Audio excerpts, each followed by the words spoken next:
Hello दोस्तों, नमस्कार। Shweta blog में आप सभी का स्वागत है। और आज मैं शेयर कर रही हूँ कि कम समय में कम चीज़ों से डेली पूजा हम कैसे करें। पंच उपचार पूजा और पंच देवता का पूजा भी किया जाता है जो सही विधि से। तो चलिए मैं करके वीडियो दिखा रही हूँ आपको। तो ये सुबह का समय है और मैं नहा धो करके आ गई हूँ।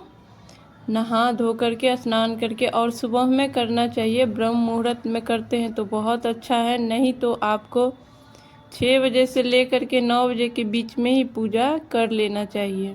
और प्रतिदिन लगभग एक समय पे ही करना चाहिए। आप हर दिन समय को चेंज नहीं कीजिएगा, थोड़ा मोड़ा चलेगा, 10-15 मिनट, 20 मिनट, आधा घंटा, लेकिन 2-3 घंटा कभी सुबह में कर ले, कभी दोपहर में, ऐसा नहीं कीजिएगा। तो यहाँ पे देखिए मेरे पास जो है सारा तस्वीर है, मूर्ति नहीं है। तो मैं सभी को अच्छे से झाड़ लेती हूँ कपड़ा से। और मैंने 2 कपड़ा रखा है, एक भगवान जी को पोंछने वाला और एक टेबल को पोंछने वाला, जो मंदिर का व्रत होता है उसको साफ करने वाला। और उसके बाद सारा जो बर्तन था वो हम साफ करके लेकर के आ गए हैं। यहाँ पे सूर्य देव को जल देने की तैयारी हो रही है। तांबे के पात्र में, लोटा में जल, गंगा जल, रोली चंदन और थोड़ा सा तिल, थोड़ा सा अक्षत, फूल, गुड़ डाल करके सबसे पहले जो है ना सूर्य देव को अर्घ दिया जाता है, पूजा किया जाता है। पंचदेव में होते हैं सूर्य देव, गणपति और विष्णु भगवान, शंकर जी हो गए और दुर्गा माता। ये पांचों देवी देवता जो हैं इनका सभी कार्य में पूजा होता है। और ये पंचदेव हो गए। कोई भी आप बड़ा पूजा कीजिए, छोटा पूजा कीजिए, लेकिन ये पंचदेव का पूजा होता ही होता है। इसीलिए हमें डेली ये 5 देवी देवता का पूजा नियम से करने चाहिए। उसके बाद अर्घ देने के बाद फिर हम कर लेंगे जो आपके आंगन में देव वृक्ष है, केला पेड़ हो गया, तुलसी पेड़ हो गया, या फिर समी का पेड़ हो गया, बेलपत्र का पेड़ हो गया। तो हम सूर्य देव को अर्घ देने के बाद वहाँ पे पूजा कर लेंगे। और पंच उपचार पूजा के धूप, दीप, नैवेद्य और थोड़ा सा फूल चढ़ा दीजिए और चंदन लगा दीजिए, जल सींच दीजिए। यही पंच उपचार पूजा होता है।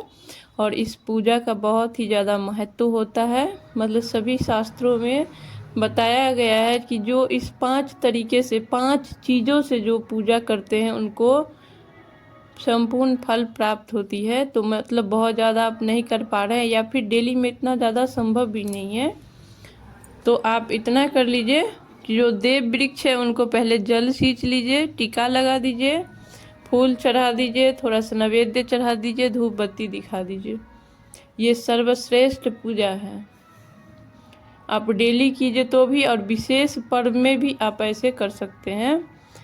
तो मेरा जो बाहर का पूजा था वो सब हो गया था।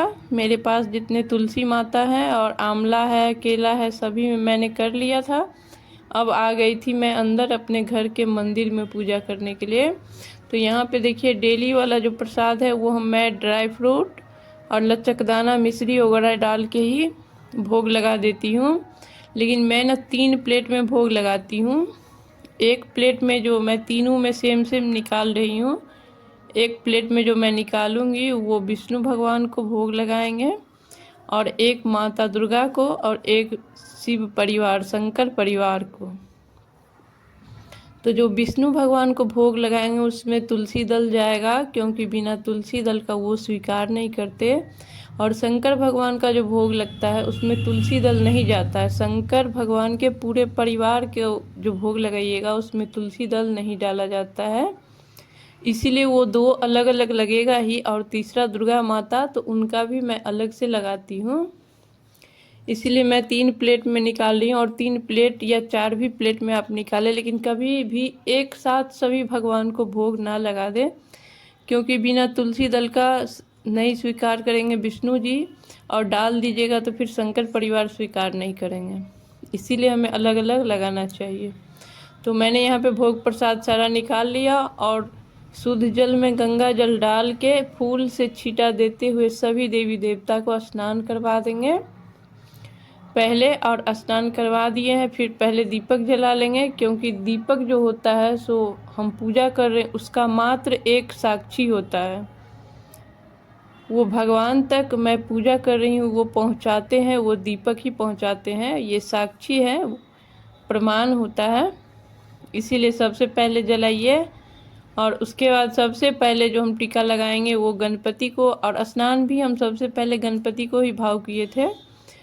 और फिर जितने देव हैं सभी को चंदन लगाएंगे, पीला चंदन लगा सकते हैं, अष्टगंध लगा सकते हैं, रोली भी लगा सकते हैं, और जितनी देवियां हैं उनको सिंदूर लगा सकते हैं, पीली वाली या लाल वाली कोई भी सिंदूर आप लगाइए। लेकिन ज़्यादा अच्छा सिंदूर पूजा पाठ में चढ़ाना वही होता है जो आपके कुल देवता को चढ़ता हो। आप ऐसे तो आप कोई भी सिंदूर लगा सकते हैं, लेकिन जब विशेष पूजा पाठ हो तो आप घड़ी पूजा में जो सिंदूर अपने देवता को चढ़ाते हैं वही सिंदूर का यूज कीजिए। और नॉर्मल डे में आप दूसरा भी कर सकते हैं, तो दोनों में से कोई भी सिंदूर आप लगा दीजिए सभी देवियों को। और कम से कम 2 बार लगाइए, 1 बार नहीं, 2 बार लगाइए, या 5 बार 7 बार लगा सकते हैं। देवी दुर्गा माता है जैसे तो उनके मांग में, या लक्ष्मी जी हैं तो उनके मांग में। अगर इतना नहीं हो पा रहा है कि 5 बार 7 बार, तो कम से कम 2 बार लगाइए। और जो उंगली में लगा हुआ सिंदूर रहता है वो आप अपने मांग में लगाइए, उसको इधर उधर नहीं पोंछना चाहिए। और फिर चढ़ा लेंगे, सभी देवी देवता को फूल चढ़ा देंगे, जितना भी आपके पास फूल हो। नहीं फूल हो तो बिना फूल का भी हो सकता है, लेकिन जितना फूल है वो चढ़ा दीजिए। और फिर सभी देवता को अलग अलग भोग लगा दीजिए। और सभी देवता के लिए अलग अलग आपको पानी का लोटा भी अलग अलग रखना चाहिए। जब आप भोग अलग अलग लगा रहे हैं तो पानी का भी अलग अलग आप गिलास या लोटा कुछ भी रखिए छोटा सा। और जल में भी जो विष्णु भगवान को भोग लगाइएगा उसमें तुलसी पत्र जरूर से डालिएगा। और फिर दिखा लीजिए धूप बत्ती। धूप बत्ती दिखाना ज़्यादा अच्छा होता है अगरबत्ती से। अगरबत्ती में बांस होता है इसलिए नहीं जलाना चाहिए, लेकिन मैं आज अगरबत्ती ही जला रही थी, धूप बत्ती ख़त्म था। लेकिन सर्वश्रेष्ठ होता है जो आप धूप जलाते हैं वो, उसके बाद आप धूप बत्ती जलाइए। और फिर उसके बाद कपूर से हम आरती करते हैं, कपूर से या घी की बाती दोनों से आप कर सकते हैं। अब सभी देवी देवता के पास या सभी देवी देवता का नाम या उनका जो आरती है वो गाते हुए आप घुमा सकते हैं 5 बार 7 बार इस तरीके से।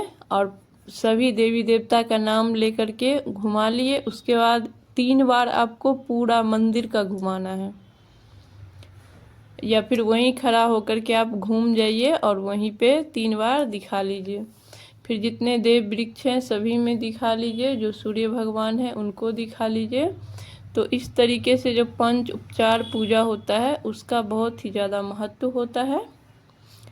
और छोटी बड़ी सभी पूजा में आप इस तरीके से पूजा कर सकते हैं। तो देखिए अब दीपक को थोड़ा सा शांत कर लेंगे। और जब तक दीपक जल रहा है तब तक प्रसाद को वहीं रहने देंगे। जब दीपक ठंडा हो जाएगा तो प्रसाद को हटा लेंगे। तो वीडियो ज़रा भी अच्छा लगा हो तो प्लीज़ चैनल को सब्सक्राइब करें, एक लाइक करें, कमेंट करें, मुझे सपोर्ट करें। आज का वीडियो यहीं समाप्त करते हैं, फिर मिलेंगे किसी नए वीडियो के साथ। तब तक के लिए नमस्कार।